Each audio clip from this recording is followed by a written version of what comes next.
Lalim pala banda rito mga kapwa. Basa yata yung built eh, dumudulas eh. Walang galawan dito mga kapwa. Simula Makati papunta rito sa may Chino Roses.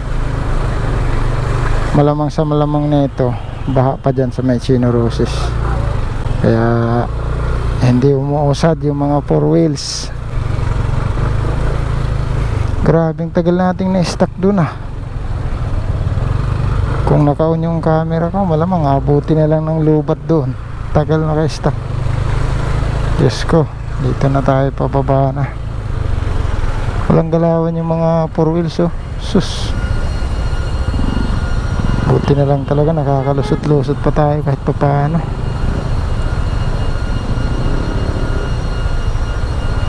Babanggain pa yata yung isa eh. Binangga yata, kaya ano ba.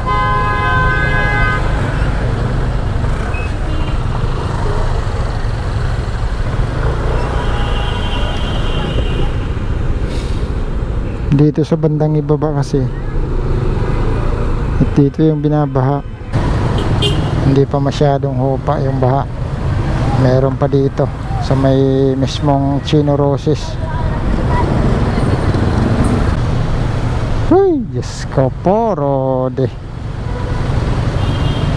Diyos ko naman. Yun. Grabe. Sabi ko na nga ba, pagka yung walang galawan, may baha pa yan dito sa unahan. Ayan o. Ay, naka. Haba ng baha na yan.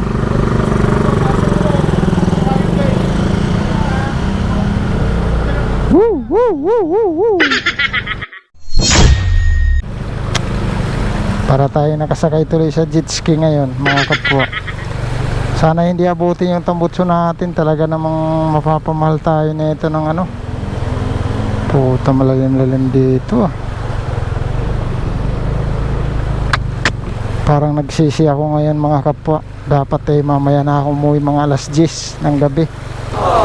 Pero kasi alas 9 na oh. Grabe pa rin yung tubig mga kapwa. Sana naman hindi tayo mamatayan dito.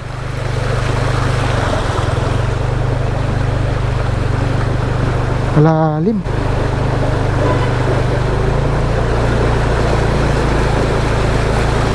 Lalim pala banda rito mga kapwa.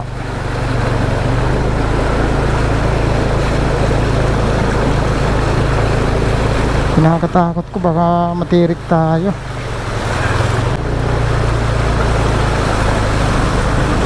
Sigurado yung ano nito, sira yung makina natin. Anak ng tipaklong, napasubo ako rito mga kapwa. Hindi na ako pwedeng tumigil. Kasi nandito na tayo sa ano eh, palagit na gitnaan talaga. Ay grabe naman. Huwag lang mamamatay mga kapwa. Huwag lang mamamatay yung makina natin. Tingnan mo itong ano, Boardsman. Tibay din. Ang ina, tubig baha. Ang itim pa naman.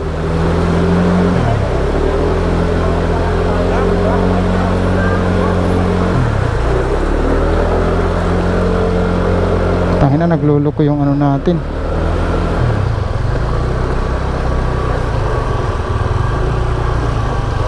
Papasubo tayo.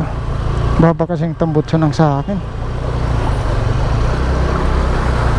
Umuugong na yung tambutso mga kapwa.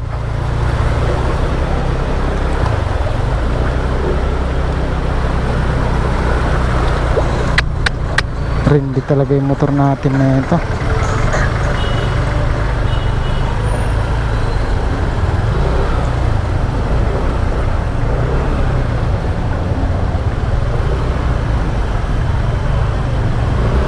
Nakatukod na tayo. Dapat hindi tayo tutukod, kaso dito na naman ano eh, barado kasi. Uy, buti na lang hindi tayo namatay ng makina mga kapwa. Nakakatakot pa naman yung tubig ba na to kasi ang itim-itim eh.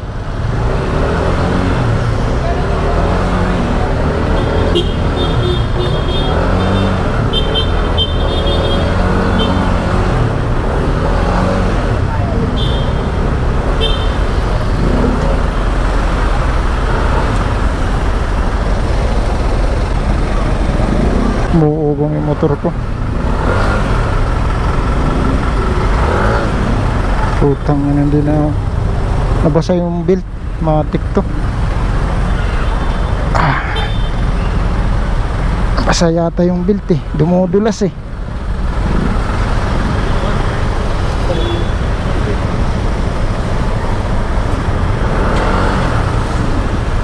Puta, parang inabot yata yung belt ko, dumudulas eh. Dumudulas na lang ang puta. Ang lalim dun eh, napasupo ako. Ha? Ayop na yung baha na to.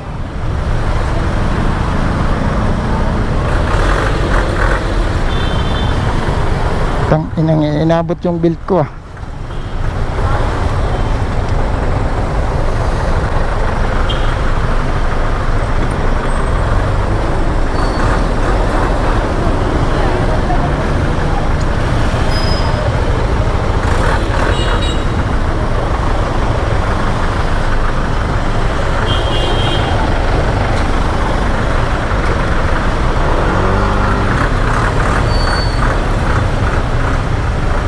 Pagpagawa talaga tayo ng wala sa oras.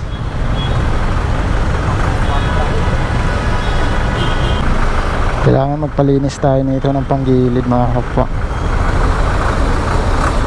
Okay na naman, gumagana na. Kanina dumudulas eh, umuugong lang. Kahit anong piga ko ayaw gumana, pero ngayon okay na. Umuugong nga lang minsan kasi medyo madulas yung belt ko. Inaabot yung belt mga kapwa. Oh, umuugong eh.